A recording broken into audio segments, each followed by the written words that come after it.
Hi everyone, welcome back to my channel. This is Josie's Point of View, where we focus on human interest stories from the Carolinas and beyond. Today it's Thursday and it's October the 2nd, 2025. Thank you so much for tuning in.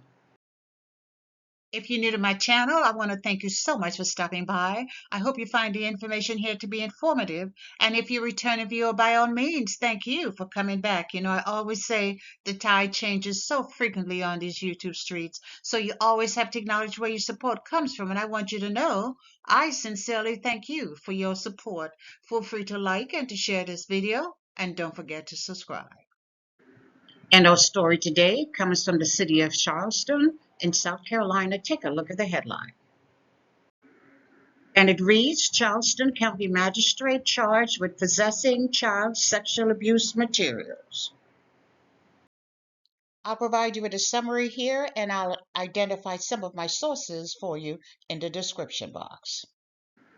And this is a case that's being prosecuted by the Department of Justice, the United States Attorney's Office for the District of South Carolina. And the date of this reporting is September the 16th, 2025. And it all started when the Department of Homeland Security received a cyber tip from the National Center for Missing and Exploited Children, alerting them to the fact that they had observed multiple financial transactions with a known distributor of child sex abuse materials from the United Kingdom. The transactions came from a peer-to-peer online money transfer account. And the account associated with that money transfer, as well as telephone and IP address, all belong to this man, 68-year-old resident of Charleston. His name is James Benjamin Gosnell. And you should know that James Gosnell is a sitting judge. Yep, he's a magistrate. So, ladies and gentlemen, you heard me correctly. The IP address and other bank documents led investigators to a law enforcement official who was a sitting judge and magistrate in Charleston County. His name is James Gosnell Jr., and guess what? He was the chief magistrate, having served in that position for almost 10 years.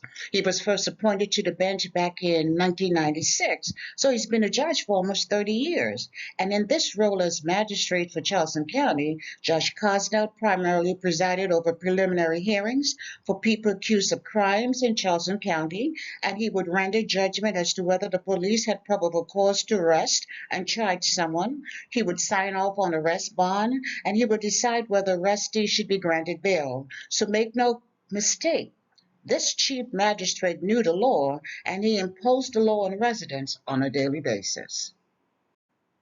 So with that information, investigators then obtained a search warrant of Judge Gosnell's home, and they seized all of his electronic devices. They said investigators from the U.S. Department of Homeland Security seized 14 flash drives, 2 computers, 7 SD cards, 2 iPads, an iPhone, VHS tapes, as well as CDs. These documents revealed sexual abuse material.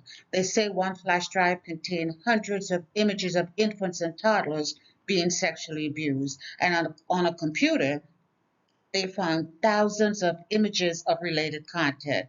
Now, this was at his home. Now, they also raided his office, where they found financial documents related to sexual abuse in his chambers. And as expected, Judge Gosnell was arrested and later charged with possession of child pornography. It was reported that when federal agents knocked on his door early in the morning of September the 6th, the judge answered the door and asked them if they knew who he was, and they said yes, they did. And they served him his warrant. Guess he wanted to make sure they had the right person, and they said, yep, we came for you, and they served him the warrant. But ladies and gentlemen, investigators were not prepared for the additional information that would soon be revealed. And I attached a warning to this slide because of some of the graphic nature of the conversation. Now, in addition to that flash drive containing hundreds and maybe thousands of videos and pictures of children doing sexual acts, investigators also found record of Gosnell communicating with a man with whom he had a shared interest of pedophilia, and their conversation consisted of explicit dialogue suggesting that Not only was there a romantic relationship between the two, but that they both abused children together. The reporting further states that investigators found a amount of communication that Gosnell and that man had planned to meet up in Florida so that the judge could violate a young child and do something that I won't even mention here in the child's life. When I say it was bad, believe me, it was pretty bad. And I'm racing over some of the info rather quickly because it makes me sick to my stomach. There's evidence about him abusing a 4-month-old child in public, sending selfies of a 2-year-old and making reference that in which he stated he had previously violated that child. Also reference to him traveling out of the country and having sex with a 2-year-old and a 5-year-old. And that other international travel was made for the same purpose, but you get the picture. And this was, we're talking about the county's chief magistrate. He's a despicable piece of garbage. And by the way, investigators say they also found the evidence of the judge conducting Zoom meetings in which he communicated with his fellow molesters and he taught them the tricks of the trade. So imagine this was his training sessions. He was training them and how to continue violating children and how to post it. And he probably was telling them how to avoid being detected as well. Shameful. So he was charged with child pornography, and prior to his bond hearing, prosecutors submitted to the court an 18-page summary of extensive research and extensive evidence documented why this judge, Judge Gosnell, should not be allowed out on bond. So prosecutors were planning to add additional charges of criminal sexual act with a minor based on the information that was contained in the online communication. And they appeared in court at his bond hearing, appealing to the court to deny bond based on all of the evidence they had in their possession. Prosecutors argued that the judge Gosnell was a threat to public safety. They said he should not be granted bail because of the amount of evidence they had. They said his position as a magistrate weighed heavily against him as well because of his lifelong role in the criminal justice system. You now have a judge becoming a criminal, and they felt that his knowledge of the law makes him capable of continuing to commit additional crimes. And because he's facing substantial time behind bars, they felt he should be considered a flight risk, that he could possibly flee from prosecution. But most of all, prosecutors felt that he continued to be a risk to the community and to children. And within minutes of that court hearing, Judge Gosnell's attorney asked the court for a few more days to prepare for this preliminary hearing. It was just a lot of damning information, I'm sure, and the court granted them an additional 10 days. But shortly thereafter, it was reported that Judge Gosnell waived his right to that bond hearing, and so he remains in jail without bond. And the Supreme Court of South Carolina did not waste any time in taking action. As soon as his first set of charges were made against the judge, as soon as he was charged with the possession of child pornography, the Supreme Court of South Carolina suspended him from his role as judge and chief magistrate. So now people are wondering whether there are additional victims out there who have yet to be identified. You know, Judge Gosnell is a lifetime resident of Charleston, South Carolina, with decades-long ties to the community. And considering the amount of sex abuse material investigators located in his possession, they definitely don't believe this was a new venture for him. Judge Gosnell probably has been doing this for a very, very long time. I saw the reference to VHS tapes. VHS tapes went out many decades ago. But the key is, are there additional victims out there? And investigators have begun to look into his past relationships or associations in order to find answers.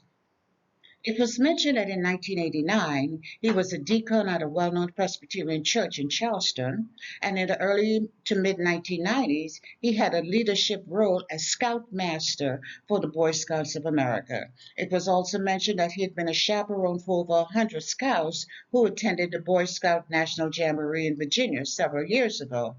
But one question on everybody's mind is whether there are more victims out there.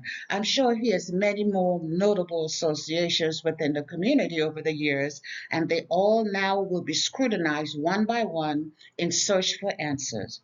There is a need to make sure if there are other victims out there that they are identified and they are identified in a very expeditious way. And in the meantime, federal investigators are asking for the public's help in identifying the thousands of children that they are currently aware of. Now, they have established a dedicated tip line. It's some email address. Here it is right here, charleston_exploration tips@hsi.dhs.gov. And here's part of the message they've sent out.